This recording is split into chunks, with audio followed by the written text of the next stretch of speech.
Hey, welcome back here, Coastal Daybreak here on the talk station, FM 107 and AM 1240. We had our next guest on, was it just last week? Yeah, last week. Siraj Hashmi joined us from Red Alert Politics. We had such a interesting interview there, and then we found out his next subject. We said, well, we got to have him back. So, Siraj, welcome back to the program. Hey, how you doing? It's good to have you with us here today. Now, tell me about this interview that you had with the newly elected chair of the College Republicans of Virginia. Yeah, so the girl who I spoke with, her name is Nadia Elgendy, and she's, I believe, half Libyan, half Syrian. She was born in the United States, so that makes her 100% American. Right. But her parents are obviously from a different part of the world, part of the Middle East. You know, it's a area that obviously has a lot of instability. And, you know, for some Muslims, at least here in the United States, the Republican Party has become rather unwelcome, at least in the eyes of American Muslims. And so for her to at least ascend to be the chair of the College Republicans of Virginia, it's at least a little, accomplishment for the Republican Party that they're all-inclusive and welcoming to everyone of different backgrounds.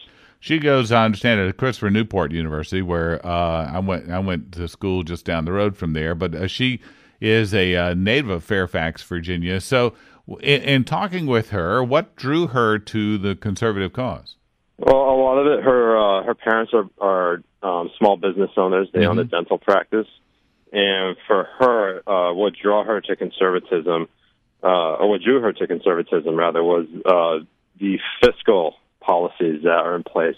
You know, low taxation, embracing small business, and allowing them to succeed rather than taxing the living crap out of them, like many Democratic policy encourages, and basically spreading that in case, you already know, spreading the wealth, which she wasn't really in favor of because her parents are very hardworking. They came to this country as first-generation immigrants, and to see a lot of that money that they worked hard towards going to waste through whatever, spending measures the government ended up passing. And so she wasn't really taken seriously among her family members.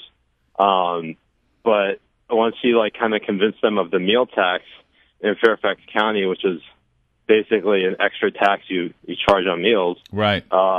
She was at least able to get a little bit of common ground with her parents. When we talk about that, when we talked last time, and you mentioned about being a practicing Muslim too, that I would think that conservatism, whether it's Republican or whether it goes into politics, but conservatives would be a natural draw. Oh, for absolutely, 100%. I mean, my parents, although they are hardcore liberal now, they were both Reagan Republicans, and they're both pro-life. They obviously, value traditional family values.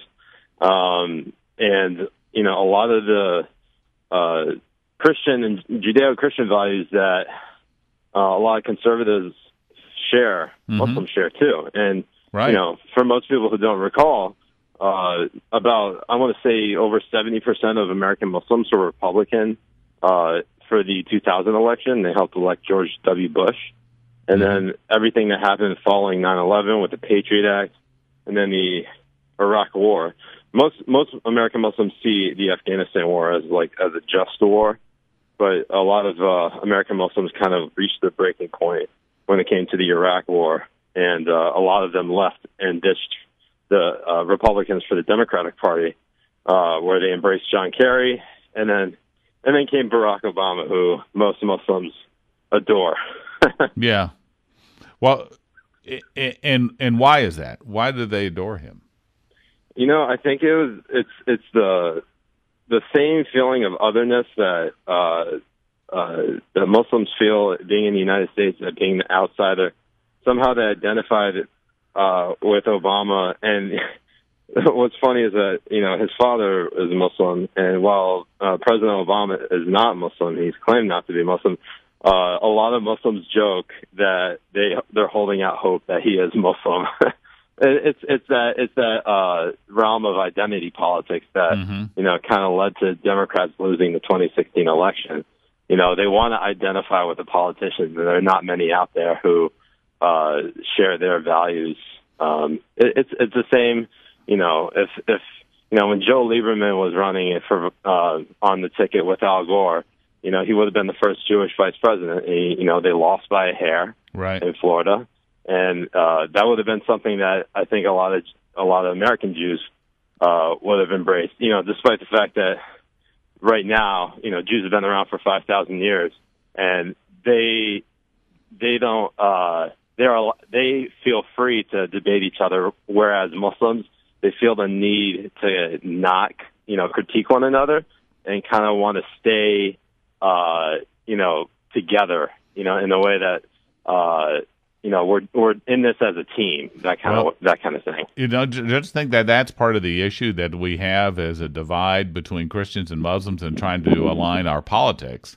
Is that we have this we don't understand why there are not more American Muslim voices that are speaking out against the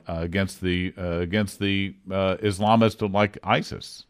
Yeah, one of the big problems is that we actually don't have prominent leadership within the Muslim community who hasn't been discredited countless of times for either having ties to whether it be the Muslim Brotherhood or some terrorist organization. And that's the problem, is that as soon as a Muslim leader emerges, there's immediately some question marks that surround them because, if there's going to be a charismatic young Muslim man or woman that speaks out against violence, there's going to be every reason. There's going to be a lot of critics who are going to be out there trying to basically disprove that person. And as soon as you link them to terrorism or Muslim Brotherhood, and there could be anything that you could tie them to. They could just go to the same mosque as someone who went to, say, committed terrorist acts or attempted to commit a terrorist act, and that would discredit them, which is a sad thing because, how are you really supposed to know if you go to a house of worship who is not allowed to go there or who is? Well, or just even in our own Christian churches, we have many who will commit a crime. For and sure. they're in a Christian church. It doesn't mean that the rest of them are all. They may share their pain for that, but not necessarily in their guilt. Yeah, and also, the American Muslim population only makes up about 1% of the American population. Well, but let's. We have. How does Nadia handle that? Because certainly she must have had some pushback. So she never actually had pushback until she became the chair of the College Republicans. Her faith was never questioned. For a lot of young American Muslims, she doesn't wear hijab. She doesn't wear the head covering. So she, for all intents and purposes, she has pretty much assimilated into American culture. And it never really, Elgendy, which is, for me, I could recognize that's an Arabic last name from a mile away. But for most people, Elgendy, that doesn't scream her being Arabic. And Nadia, which is a very common name in the United States, that doesn't scream Muslim either. So there's not the overt recognition of that. So right, and I think most of the pushback she faced was actually not because she was a Muslim and had to answer for the crimes of terrorists. It was rather, hey, you're Muslim, so you must be an expert on Islam. Can you explain this, this, and this, like in the Quran? Which Right. It's kind of a frustrating thing. It's like me asking you if you're Christian to explain to me all the tenets of canon law. Well, and this is a very, very common misperception. I think we believe that a lot of Muslims or a lot of people in the Middle East, not necessarily in America, think that we're all like Westboro Baptist. And that's a big problem too, because I lived in Pakistan growing up for 6 years between 1995 and 2001, and countless times it was always like the stereotype was the Texas cowboy, the Southern redneck. It had nothing to do with me being from Connecticut and a hardcore New England sports fan. There's no stereotype for that. Yeah, well, there are those stereotypes for being a New England sports fan, but that's another story. Now there is. But there's I think though that there's a common misconception. In fact, we had a call after your last interview that said, "Well, how can we believe him because the Quran tells people to lie?"